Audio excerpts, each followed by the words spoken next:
আর যেটা র্যাঙ্কিং এ 1 নম্বরে আছে ওটাই গবেষণা হয় 99 ভাগ, পড়াশোনা হয় 1 ভাগ। গবেষণামূলক জিনিসপত্র সরঞ্জাম জানামাদি ছাত্র ছাত্রী যেখানে বেশি ওইগুলো র্যাঙ্কিং 1 নম্বরে থাকে।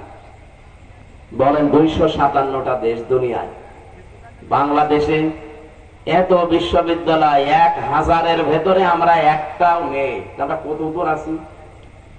ক্লাসরুম, তাদের সিস্টেম গুলো, তাদের যে আধুনিকতার ছোঁয়া তারা যে ব্যবহার করে, তাদের গবেষণার যে সমস্ত জিনিসপত্র, তার ধারে কাছেও এই দেশের কোন ভার্সিটি যেতে পারে। এই জন্যই তো আমরা সিরিয়ালে নেই। এই দুনিয়াতে সিরিয়ালে থাকার জন্য যদি এত কিছু তারা করে, আপনি একটু ভাবেন যে ক্লাসরুম দুনিয়ার কোন ক্লাসরুম না। কোনটা? জান্নাত সরাসরি ক্লাসরুম। আর যেমন তেমন ছাত্র না, ছাত্র সরাসরি একজন নবী।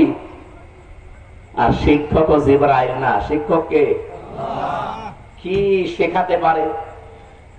আমার মনে হয় যারা পুরাতন তাফসীর পড়েন, এই হুজুর সহ জিজ্ঞাসা করে দেখেন, রেসেমের বহু বচন আসমা যেহেতু বিভিন্ন জিনিসের নাম আল্লাহ শিখিয়েছিল, আলু, পটল, ঝিঙা, এ বাঁশ, কদু, এগুলোর তো নাম আছে, নাম নেই?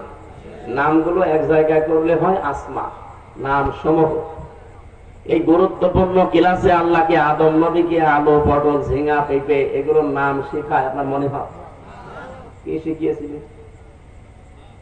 এইটা জানার জন্যই তো মাহফিলে আসা লাগে। আল্লাহ কি শিখিয়েছিলেন এই গুরুত্বপূর্ণ ক্লাস, পৃথিবীর আমার মনে হয় এর চাইতে দামি ক্লাস আর নেই।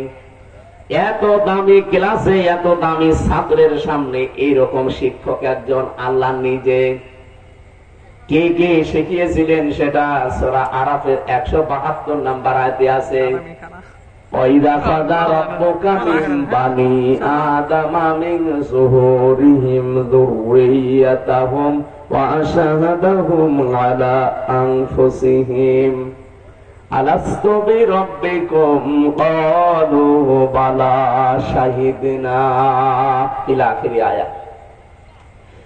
আল্লাহ পাক বলেন, স্মরণ করো ওই সময়ের কথা যখন আদম নবীর পৃষ্ঠদেশ থেকে তার সন্তানগুলোকে সব বের করলাম, আর একটা অঙ্গীকার নিলাম, আলাস্তু বিরাব্বিকুম, আমি কি তোমাদের রব না?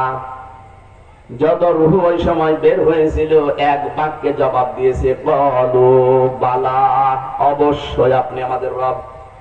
প্রশ্ন আসতে পারে বালা শব্দের বিপরীতে আরেকটা